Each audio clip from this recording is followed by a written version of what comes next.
Ayahku adalah dewa perang. Bab 103. Si Ganwei sepertinya memikirkan sesuatu, melompat keluar dari mobil, mengambil beberapa batu bata dari pinggir jalan, dan menghancurkan semua jendela Land Rover.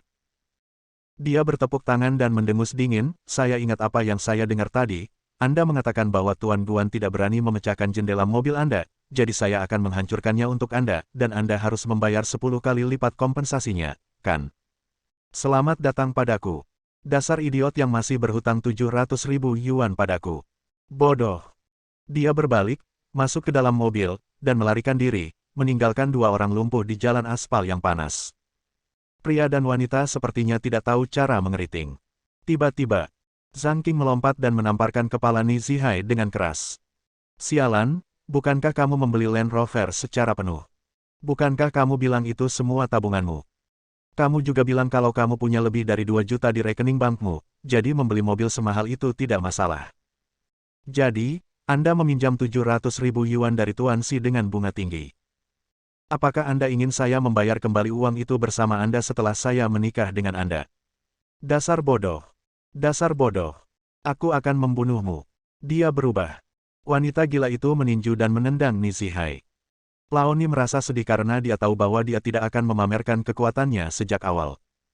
Awalnya, dia pertama kali melihat Shen Feixue mengendarai sepeda motor jelek dan sengaja pergi untuk pamer.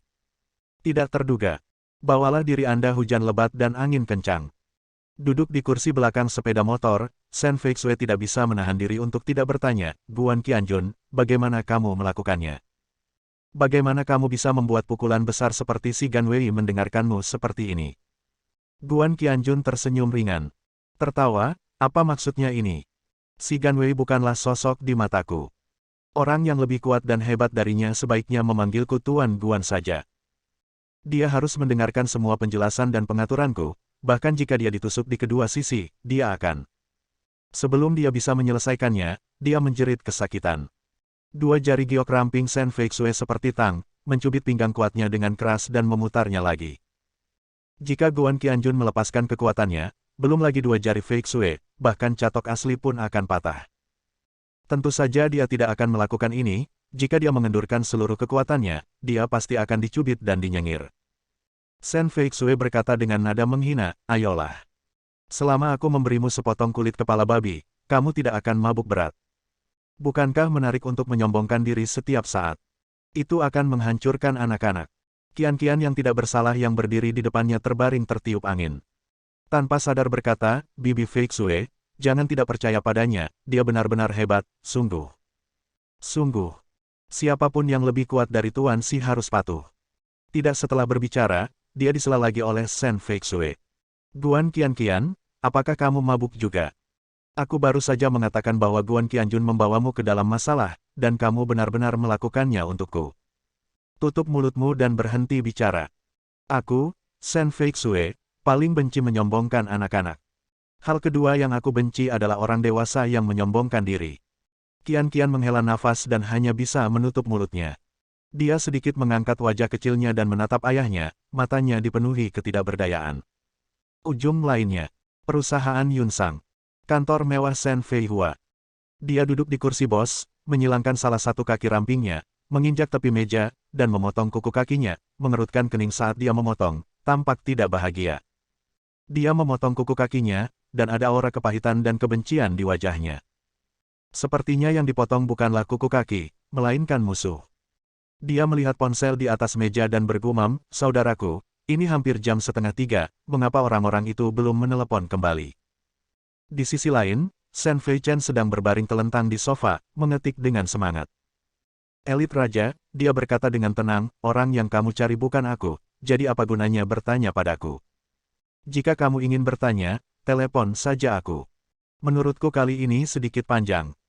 Zhao Longlei itu mereka juga 3 serigala di bawah Tuan Si, jadi mereka tidak begitu tidak berguna, kan?" Shen Feihua segera menggelengkan kepalanya, bagaimana mungkin? Semuanya telah diselesaikan, dia telah menangkap Shen Feixue, dan sekarang dia akan memberikan obat sesuai dengan rutinitas kita. Saya kira itu akan berhasil. Hampir saja. Itu mungkin saja. Beberapa hal lain terjadi. Saat dia berbicara, senyum ambigu muncul di wajahnya. Shen Feichen meliriknya, lalu menggelengkan kepalanya, dan berkata dengan kasihan, sepupuku sangat menawan, seperti kembang sepatu, sangat cantik. Jika bukan karena sepupuku, aku pasti sudah memberikannya sejak lama. Titik. Itu dia, sekarang sepertinya. Bunga yang bagus dimakan oleh anjing. Shen Feihua berkata dengan dingin, saudaraku, apa yang kamu katakan tidak ada artinya. Betapa cantiknya Shen Feixue, bisakah dia secantik saya? Saya bahkan tidak mengerti, pemilihan Dewi tahunan. Kenapa dia selalu dipilih sebagai salah satu dari 4 dewi? Menurutku para juri itu benar-benar buta. Kemudian dia tersenyum sinis, ya, bunga yang bagus memang dikunyah oleh anjing, tetapi mengunyahnya membuatku sangat bahagia dan bersemangat. Sungguh, aku sangat ingin melihat sepupuku yang menyendiri. Dalam Zhao Longlei bagaimana kamu bisa menangis seutuhnya hidup di bawah penyiksaan? Shen Feichen mengerutkan bibirnya dan tersenyum. Masih menyendiri. Mengapa dia tidak memberikan tubuhnya kepada anjing tua Ye Huaneng untuk dikunyah dengan pesanan 30 juta? Dia tidak dapat membayangkan bahwa pesanan yang kami hasilkan dengan susah payah berakhir di tangan kami. Dan dia juga dipermainkan oleh orang lain membuatku merasa tidak nyaman setiap hari, dan membuatku merasa tidak berdaya. Shen Feihua mengangguk dan menghela nafas dengan sengaja. Oh, aku takut sepupuku benar-benar dipermainkan sampai mati. Bagaimanapun, Zhao Longlei dan gengnya sangat kejam. Jika mereka diserang satu demi satu, sepupuku pasti tidak akan mampu menahannya. Kehidupan ini telah hilang, dan dia tidak akan pernah terlihat lagi di masa depan. Ya, dia berpura-pura menangis beberapa kali, lalu tersenyum bangga, meletakkan kakinya ke belakang, mengangkat telepon di atas meja, dan memutar nomor tersebut. Tidak butuh waktu lama untuk terhubung. Yang datang dari sana adalah suara lemah Zhao Longlei. Pada saat ini, Zhao Longlei hanya memiliki sisa kurang dari separuh hidupnya. Sesaat setelah operasi, kedua lengannya benar-benar lemas dan lemah. Kata dokter, kondisi tulang dan persendian perlu diperiksa dalam waktu 100 hari. Jika recovery-nya bagus maka hampir tidak bisa digunakan. Jika recovery-nya tidak bagus maka hampir-hampir tidak bisa digunakan. Tidak peduli seberapa keras Anda mencoba, itu tidak akan berhasil. Kalau untuk kakinya, itu saja. Awalnya, Zhao Longlei tidak ingin menjawab panggilan itu, tapi dia tidak punya pilihan karena dia masih mendapat perintah. Dengarkan suaranya yang lemah. Shen Feihua tertawa kecil. Saudara Lei. Tuanku Lei, apakah Anda terlalu sering bermain dengan sepupu saya, menyebabkan Anda kehilangan semua kekuatan Anda dan tidak memiliki kekuatan untuk berbicara? Sebagai seorang pria, Anda harus santai saja. Zhao Longlei segera ingin saya menjatuhkan saya telepon, dan aku ingin mengucapkan kata-kata kasar, kalian berdua bersaudaralah yang menyakitiku. Sialan aku seperti ini. Beraninya kamu mengatakan hal seperti itu. Membunuhmu. Dia harus menahan amarahnya dan berkata dengan tenang, ini benar-benar bagus. Apakah ada yang salah? Shen Feihua berkata dengan cepat, Tuan Lei, sesuatu pasti telah terjadi. Bagaimana situasinya sekarang? Apakah Anda sudah mendapatkan IOU? Ya. Bukankah kamu menelanjangi gadis itu? Mengambil semua jenis foto dan video dia. Apakah kamu memaksanya untuk setuju, dan kemudian mentransfernya kepada kami setelah mendapatkan kontrak Tianzuan? Bab 104. Di masa lalu, berbagai desain Shen Feixue dipikirkan oleh dua saudara laki-laki dan perempuan Shen yang sombong. Cincin demi cincin, diterapkan dengan keras ke kepala Shen Feixue. Biarkan dia hancur. Buat dia patah hati. Paksa dia untuk patuh. Setelah menandatangani kontrak dengan Tianzuan, mereka kemudian memanfaatkan situasi tersebut dan memungkinkan kedua saudara laki-laki dan perempuan itu mendapatkannya. Itu adalah rencana yang sangat bagus. Tapi sampai sekarang, kedua bersaudara ini belum mengetahui betapa kuatnya lawan yang mereka hadapi. Lawan itu bisa menghancurkan kedua saudaranya menjadi bubur hanya dengan jentikan jari kelingkingnya. Zhao Longlei berkata sambil tersenyum, tentu saja semuanya sudah selesai, semua yang perlu dilakukan sudah selesai. Shen Feihua berteriak dengan gembira, Tuan Lei, Anda yang terbaik. Saya yakin Anda bisa mengatasinya, lalu kapan lagi? IOU dikirimkan kepadaku. Kalau tidak, aku bisa pergi ke sana dan melihat sepupuku. Situasi menyedihkan macam apa sekarang? Mungkin dia lumpuh dan tidak bisa bangun. Shen Feichen tiba-tiba mendapat dorongan tiba-tiba dan berkata dengan lantang, biarkan Tuan Lei mengambil videonya. Kirimkan dia foto dan gambarnya agar saya dapat menikmatinya. Saya ingin melihat bagaimana sepupu saya menikmati laki-laki. Dia berkata dengan nada yang kasar dan vulgar. Zhao Longlei berkata dengan tenang, jangan terburu-buru. Tunggu saja. Hari ini hanya hari Sabtu, dan lusa, sebelum jam 10 pagi, saya akan meminta seseorang untuk menyerahkan kontrak kepada Anda. Shen Feihua sedikit bingung setelah mendengar ini. Tuan Lei, menurut pengaturan kita sebelumnya, bukankah seperti ini? Pertama-tama Anda mendapatkan IOU, memberikannya kepada kami, dan memberikan salinan semua yang Anda foto, dan omong-omong, BMW bernilai lebih dari 2 juta yuan. Bawahan Anda Zhang Satu mengatakan sebelumnya bahwa dia akan mengantarnya keluar untuk bermain sebentar sebelum menyerahkannya kepada saya. Sekarang dia sudah selesai memainkannya, saatnya menyerahkannya kepada saya. Zhao Longlei mencibir dan berhenti berbicara, mengucapkan 3 kata, itu dia. Lalu menutup telepon. Wajah Shen Feihua tiba-tiba tenggelam dan dia segera memutar kembali teleponnya. Matikan. Dia menghancurkan ponselnya di atas meja dan menatap Shen Feichen, saudaraku, katakan padaku, apa yang terjadi? Kami merencanakan ini. Itu hanyalah alat yang aku beli dengan uang. Ini merugikan pelanggan, bukan? Mengapa Anda ingin memberi kami kontrak secara langsung lusa? Apakah dia memiliki kemampuan untuk menangani kontrak ini sepenuhnya? Selain itu, Mercedes-Benz itu milik saya. Saya meminta mereka untuk mengembalikannya dan memainkannya sebentar-sementara paling banyak. Saya cukup toleran sehingga saya tidak mengembalikannya. Jangan sebutkan ini. Dasar sekelompok gangster.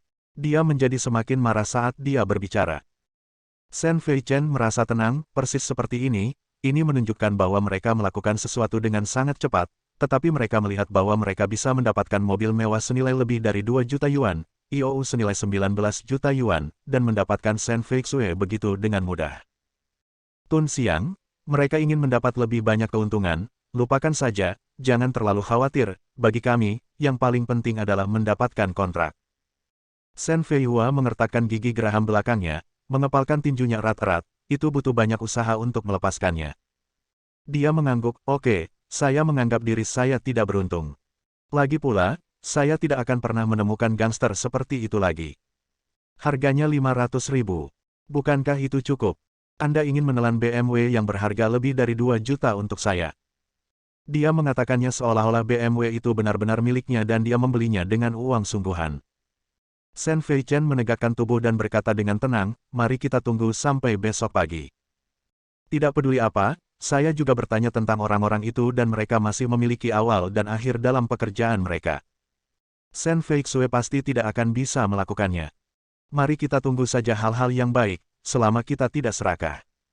Dapatkan saja apa yang pantas kamu dapatkan. Shen Feihua mengangguk, kalau begitu, itu saja. Guan Qianjun mengantar bayi kecil yang lucu itu dan Shen Feixue kembali ke rumah, dan tidak repot-repot memarkir mobil di sebelah mereka hampir pada waktu yang bersamaan. Si Ganwei terlalu banyak menyapanya, dan mereka bertiga berlari ke dapur untuk mencari makanan enak. Saat saya masuk, saya tercengang, tidak ada yang enak tersisa. Yang ada hanya piring-piring kotor dan sumpit yang bertumpuk di baskom. Jelas sekali, ini adalah seseorang yang menghapus semua makanan lezat yang dibuat oleh Guan Qianjun. Kamu bahkan belum mencuci piring. Siapa lagi yang ada di sini? Tentu saja mereka adalah Su Yufeng dan Shen Chang. Qian sangat marah hingga dia mengepalkan kedua tangan kecilnya dan hendak melompat-lompat. Ini sangat buruk, sangat buruk. Kakek ini sangat buruk, dan nenek ini terlalu buruk. Mereka tidak meninggalkan kita makanan apapun. Ayah bahkan membuat sup ayam rebus bunga cordyceps yang sangat harum. Aku baru saja mencobanya. Setelah menyesapnya, aku berencana untuk meminumnya 3 mangkuk besar, tapi semuanya habis. Wow. Saat dia mengatakan itu, bayi kecil lucu yang roboh itu mulai menangis, mengangkat kedua tangan kecilnya, dan menggosok matanya dengan penuh semangat. Shen Feixue dengan cepat mengangkatnya dan menepuk punggungnya dengan lembut. Sayang, jangan menangis. Kita harus menjadi anak-anak yang kuat. Tidak apa-apa. Minta saja ayahmu melakukannya lagi. Dia memandang Guan Qianjun dan berkata dengan beberapa permintaan maaf, Lao Guan, maafkan aku. Ya ampun ayah ibu memang terlalu berlebihan. Guan Qianjun mencibir, ini tidak terlalu banyak, masih ada lagi. Shen Feixue tercengang, apakah ada aspek lain yang terlalu berlebihan? Guan Qianjun menoleh, kamu bisa bertanya pada Qian, aku terlalu malas untuk menjelek-jelekkan orang di belakang mereka. Aku akan memasak beberapa mangkuk mie daging sapi untuk mengisi perutku dulu, lalu aku akan membuat sesuatu yang enak untuk makan malam. Apakah Qian baik-baik saja? Wajah anak itu berubah kapan saja seperti hari di bulan Juni. Ketika dia mendengar hal yang begitu membahagiakan, dia mengangguk, oke, kalau begitu aku tidak akan menangis lagi. Ayah, aku masih di sini, aku mau sup ayam rebus bunga cordyceps, enak banget. Aku juga mau iga babi asam manis, acar ikan, kaki babi rebus wijen, tahu rebus daging cincang. Dia menyebutkan selusin hidangan dalam satu napas. Guan Qianjun berkata sambil tersenyum, oke, pesan saja, aku akan memasaknya untukmu, tetapi ketika kamu memesan sesuatu, kamu harus memanggilku ayah, oke? Qian tiba-tiba membuat wajah serius, apakah itu aku? Jika aku tidak memanggilmu ayah, kenapa kamu tidak membuatkan makanan untukku? Tatapan serius itu bahkan membuat dewa perang tertinggi gemetar. Dia segera menggelengkan kepalanya dan berkata dengan patuh, tidak, jika kamu tidak memanggilku ayah, aku akan tetap memasaknya untukmu. Hanya saja jika kamu memanggilku ayah, aku mungkin akan lebih bahagia, jadi aku akan membuatnya lebih enak. Qian menggelengkan kepalanya, tidak apa-apa, pokoknya, semua yang kamu masak itu enak. Guan Qianjun, ini, haruskah aku bangga atau sedih? Akhirnya giliran Shen Feixue yang berbicara, dan melalui mulut Qian, dia mengetahui hal yang lebih keterlaluan yang dikatakan Guan Qianjun. Seluruh wajahnya berubah, dia menggigit bibir bawahnya dengan keras, air mata hampir jatuh. Qian segera menyeka air matanya, jangan khawatir, Feixue. Bukankah kamu masih memiliki aku? Kamu masih memiliki dia. Kami akan menjagamu. Bahkan jika orang tuamu memperlakukanmu dengan buruk, jangan khawatir. Di dunia ini, meskipun satu orang memperlakukanmu dengan baik, kamu akan puas. Kata-kata tulus ini membuat Shen Feixue menangis dan tertawa, dan dia menyentuh hidung kecilnya. Qian benar sekali, itu hanyalah filosofi hidup. Saya pikir Qian akan menjadi konselor psikologis di masa depan. Saat Anda mengatakan ini, saya menjadi bahagia. Ya, cukup bagiku untuk memiliki Qian. Jika Qian baik padaku, orang lain tidak perlu khawatir. Qian menggelengkan kepalanya, tidak. Masih ada dia. Kamu juga harus menyimpannya di hatimu, karena dia juga sangat baik padamu, sangat baik, sangat baik. Shen Feixue sangat tersentuh dengan apa yang dia katakan dan memandang Guan Qianjun dengan penuh rasa terima kasih. Tepat ketika dia hendak mengatakan sesuatu yang menyentuh hati, Guan Qianjun menjawab tanpa ekspresi, aku hanya bersikap baik padamu demi Qian. Jika kamu baik pada putriku, tentu saja aku akan baik padamu. Tiba-tiba, wajah Shen Feixue menjadi gelap. Itu cukup menyedihkan. Bersambung.